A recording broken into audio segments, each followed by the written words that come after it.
Guys, I really don't know what to say. I don't even know how to start this video. I guess I'm gonna say that Mac Mini is a beast and streaming. Now, while a lot of you guys are asking me for video rendering tests and stuff like that, which I'm still testing on the side, I also wanted to see from another creative standpoint, especially coming from the place that we're in now, where a lot of people are live streaming on Twitch or on YouTube. How does the Mac Mini, the 8 gigabytes of RAM version, the base of the base, handle video streaming or game streaming on Twitch? And this is so surprising. If you guys are unaware, me, my brother, and my best friend run a podcast or a, live talk show called The Cyber Hype over on Twitch. And me and my brother usually run the streams over there through Windows Partition on my Mac, or he has his Windows PC back in Vegas.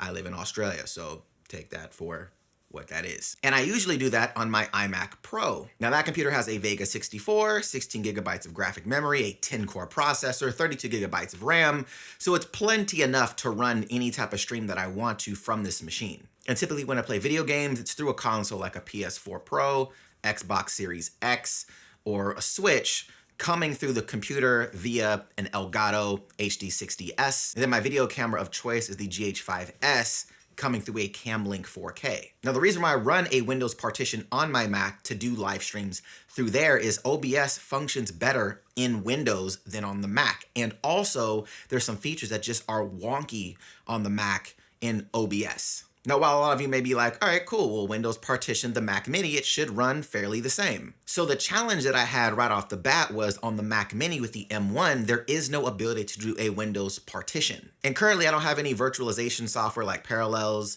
to run Windows, and I'm not 100% sure what that RAM management is gonna look like with 8 gigabytes of RAM essentially running 2 different OSs at the same time. So this was the challenge, the N1 Mac Mini base model 8 gigabytes of RAM with an Xbox Series X going through an HD60S Plus from Elgato, a Camlink 4K bringing in my video feed from the GH5S, and streaming to Twitch at 1080p 60 frames a second. Now, if you're asking me how did it go, well, the video behind me is the VOD from that actual stream. And currently it is still up over on our channel. I'll leave a link in the description box so you guys can check the VOD of it out. Now, during this test, I was asking the stream at the same time, hey, what's going on? How does it look? How does it sound? What are the glitches that you guys are experiencing? And a lot of people kept telling me that it is running good. The audio is great. There's no syncing issues. The stream's running super smooth on their end. Now, at the time of the stream, OBS had this weird glitch with browser sources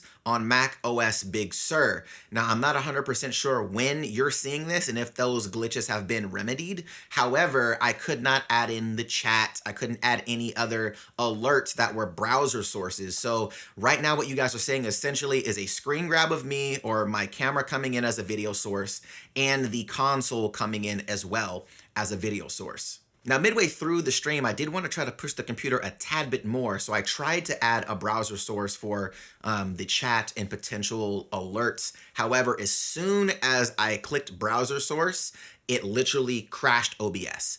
I just reopened OBS, started stream again, and it kept the stream going on Twitch. But just so you guys are aware, if you guys catch that part in the stream, I'm not sure where in the stream it is, but you'll notice that the stream cuts out and then it comes back in. It's literally because I tried to add a browser source. And I kind of say it before, and when I bring it back in, I say, hey, I tried to do it and it crashed. Now, again, it's a glitch in OBS for the Mac, so I don't think it has anything to do with the performance of the Mac, but more so that it's not optimized for Mac OS Big Sur at the point of this filming. At the point?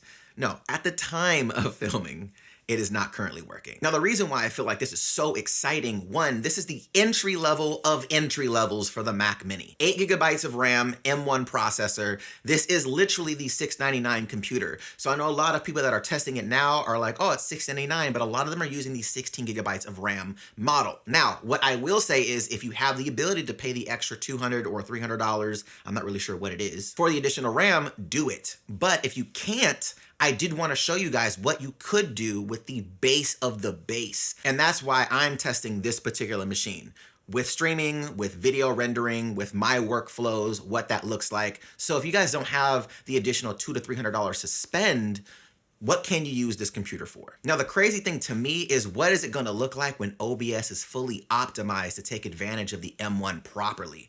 That's going to be kind of crazy because right now, not optimized, and it's taking 1080p 60 frames a second from the Xbox Series S on Horizon 4 right into Twitch with my GH5 video coming in as well. And it's chill. The computer was silent the entire time. It was cold. It's just scary stuff with 8 gigabytes of RAM. This is mind-blowing. Like, just think of that. That's crazy. Look, I'm not trying to gas it. I'm just saying, for an entry-level computer, this is pretty amazing. But let me know your guys' thoughts. What do you think about this? Do you think it's an interesting addition? Could you use it as a streaming PC yourself to Twitch? Let me know your guys' thoughts in the comments down below. And do you think the additional $200 to $300 for the additional 8 gigabytes of RAM is worth it? Personally, from my experience, I think it is.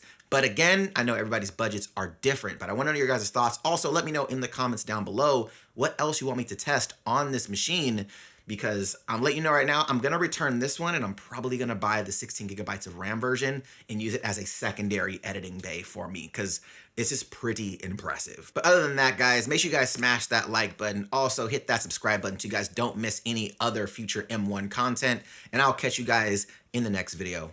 Till then, stay geek.